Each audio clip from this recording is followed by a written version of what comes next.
So to be able to change out with the different leaves, to be able to put them in there and set what that's going to be, we're going to need another parameter for the end user to be able to swap out. So I'm going to go to variables here, and we're going to create one that is going to be called leaf. We'll just do, static mesh leaf, and it's going to be set to a static mesh. So if you look for static mesh, you'll find it here. It's going to be an object reference, or you just click on it directly, and we'll make that visible. And we can then actually redrag and reorder some of these to put them where we want. And so the user is going to be able to drag and drop onto that what leaf they want to use. So we'll be able to test that. Now we need to essentially change this one here. So this is a static mesh that's being loaded in here. So we're going to need to be able to set the static mesh. So I'm going to drag out. I'm going to set static mesh, and it's going to be on what? On the leaves. And if you notice it's asking that, we can actually just get one that doesn't have it. But essentially it automatically, when we did that, it just automatically went and got this for us and plugged it in here, stopped, so we didn't have to drag it out. And then it's going to get set with this one. So it's as simple as that. When this one gets changed, it's going to set it up for us. Notice it just vanished. It's because there's no default here. So you could actually have it and check to see if this is valid or not, if somebody has updated it with it. Or in this case, if I drag and drop it now, you see it just updates, and it puts the leaf that required. So if you had different versions of it, it's that easy. Now to get around the fact that it's going to vanish, let's set this to be that default again. So that is going to be the palm leaves. And so now when we drag out a new one of those, we get, a final palm tree. All we got to do is just click on it, shape it. Okay.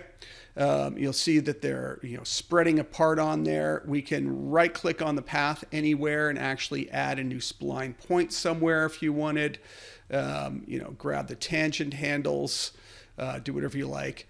And then what I find is you've got to get back to the actual blueprint itself and not the spline. Easiest way is hit escape and reselect it, and it'll bring it back. So then we can just adjust the items. So we want to adjust that offset. We want to give the trunk some taper. And again, we could have some of these values preset in there if we wanted. The trunk scale, if we wanted, the overall trunk scale. And we've got the leaf itself and which one we want. And it's that easy to make versions of palm trees.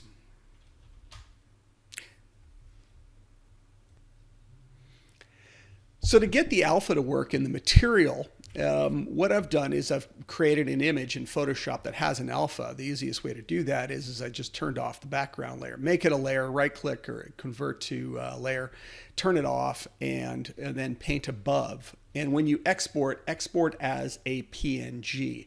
So we're going to go export and export as PNG. That'll contain that alpha for us, for later use.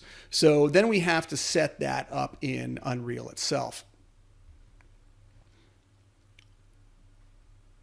So in Unreal, we have our material and we have a generic material that has been generated.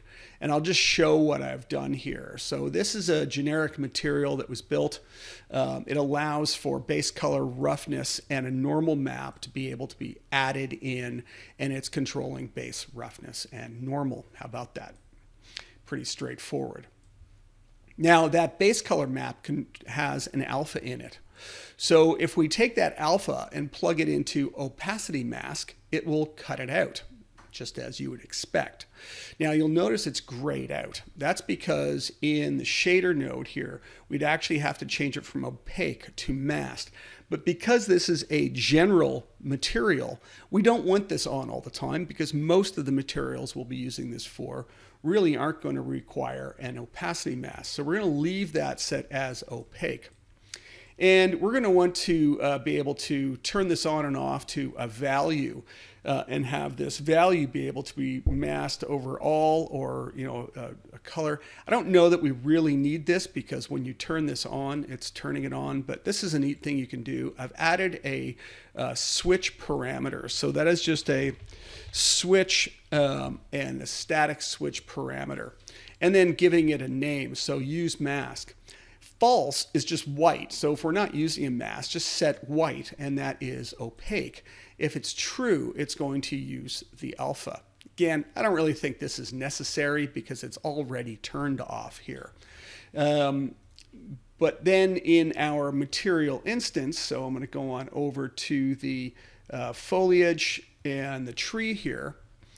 There is our material instance that is using the there's the material that is being used. Okay, so you can see the alpha's on. So I've turned on use mask, and that turns on that switch that is there.